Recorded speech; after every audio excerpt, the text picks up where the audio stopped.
big to get big. Faut manger beaucoup pour être gros.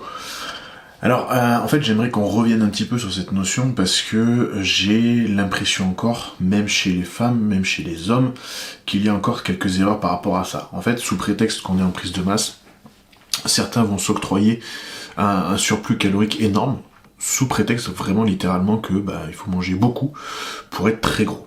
Et le problème de se manger beaucoup pour être très gros, c'est que certains même vont aller dans un extrême de cheat meal, de surplus calorique.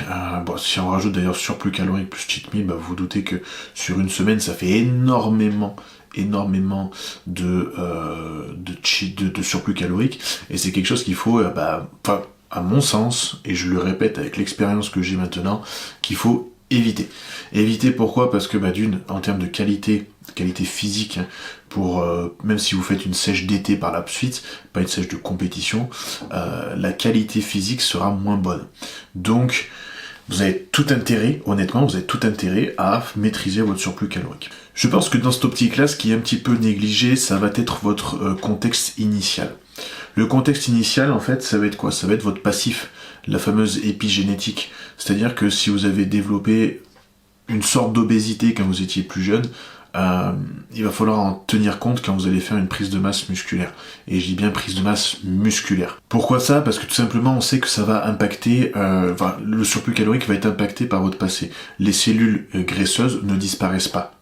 Elles restent là, elles sont endormies entre guillemets, comme les volcans d'Auvergne, et puis elles peuvent se réveiller si vous donnez trop, et vous allez prendre du gras en fait si vous donnez donc du coup trop à manger. Donc ça, c'est à prendre en considération. Autre chose, il va falloir prendre en considération votre contexte de vie. Est-ce que vous avez le temps de faire 8 repas par jour ? Est-ce que vous avez le temps de vous entraîner autant ? Est-ce que vous avez le temps de tout ça ? Et ça vraiment c'est à considérer, parce que une prise de masse, à un moment donné, il va falloir quand même manger. Quand un repas prend 20-30 minutes pour être mangé, plus après derrière vous êtes KO parce que ça fatigue tout simplement, avec le pic insulinique, etc. Vous avez le temps de digestion, faut le tenir en compte. Alors je sais qu'il faut passer des caps en musculation, c'est pas ce que je dis, et ça passe par avoir un surplus calorique, ça je suis d'accord. Mais le problème de ce fameux eat big to get big, vous allez manger énormément, à ne plus en pouvoir, littéralement, même avoir des shakers et tout.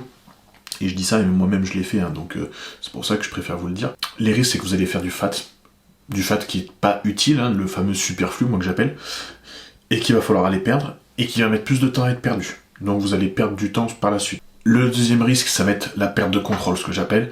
La perte de contrôle, c'est quoi ? C'est qu'en fait, une fois lancé dans votre eat big to get big, je vais donner des exemples, mais le samedi soir, du coup, il n'y a plus de limite. On mange tout ce qui passe. Et puis du coup, on se dit, le week-end, on va garder le week-end dans ce rythme-là.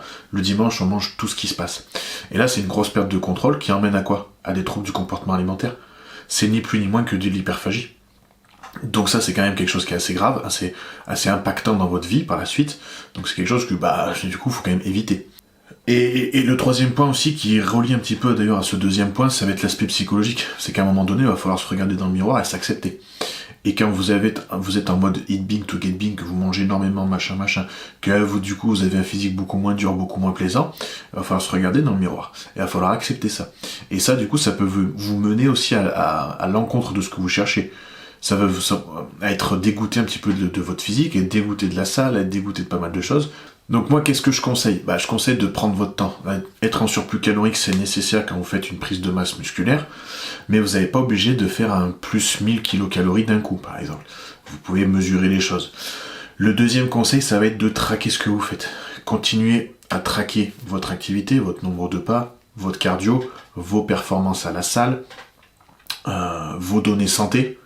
Voilà, si chimie ou pas il y a en plus, nécessairement, tout ça, traquez-le, essayez d'être constant, ne supprimez pas tout votre cardio d'un coup, ne passez pas de 10 000 pas à 4 000 pas par jour. Voilà, tout ce genre de choses, vous gardez ça de façon à peu près constante, en tout cas vous mesurez, à un moment donné, vous n'avez pas besoin de faire autant de cardio qu'en prépa, ça je vous l'accorde, mais vous gardez des constances par rapport à ça, et ça va vous aider aussi à tenir un surplus calorique efficient, ce qui est vraiment important, et aussi durable. Pourquoi durable ? Parce que c'est beaucoup plus... Alors, mis à part si vous avez du coup une deadline qui fait qu'effectivement il faut aller au plus vite entre guillemets parce que vous avez que genre 6 mois de prise de masse avant votre prochaine prépa pour votre prochain concours, ça d'accord. Mais Ça c'est un contexte un petit peu particulier. La plupart du temps, vous avez plutôt intérêt à avoir un surplus calorique modéré, durable dans le temps, donc qui va vous permettre de durer toute une année, peut-être par exemple, et de faire des vrais gains sur toute une année, des vrais gains que vous avez le temps de sécuriser, hein, avec vous n'allez pas prendre des 1 kg par semaine, c'est pas ça, c'est pas l'objectif avec ce genre de surplus, mais en fait, quand vous allez regarder votre spectre début d'année, fin d'année, là vous aurez pris de la masse musculaire, mais de la masse musculaire de qualité. Comme j'ai dit, vous n'aurez pas besoin de perdre de la merde inutilement qui va vous faire perdre du temps. Là, ce que vous aurez fait, c'était de la qualité, ça va être durable en plus, parce que vous aurez pris le temps comme je dis, de les sécuriser, ces nouveaux gains, et ça marche beaucoup mieux que le trop vite. Et pour finir, je pense qu'il faut donc accepter ça prend du temps, hein. Faire de la masse musculaire, ça prend du temps, c'est pas aussi facile que ça. Il faut aussi comprendre que vous êtes ce que vous mangez et ce que vous assimilez. C'est-à-dire que manger certains aliments, parce que sous prétexte, une fois de plus, qu'on est en prise de masse, c'est pas forcément négatif. Si derrière vous êtes tout de suite aux toilettes, ça sert à rien. Si c'est des aliments juste qui sont très denses en calories, c'est peut-être pas forcément utile. Vous peut-être mieux redescendre un petit peu, être sur de la qualité pour avoir une qualité physique plutôt que de jeter sur un hamburger tout fait. Voilà, ce genre de choses. Et puis le dernier point, même si c'est pas le sujet de la vidéo, faites attention à vos produits. Entre le choix et les quantités, je vois trop d'aberrations. Donc restez modéré aussi là-dessus, parce que souvent ça va avec. On se cache derrière ça, on prend un petit peu un stylo magique avant de faire un repas glucidique, on va prendre un petit peu quelques hormones thyroïdiennes.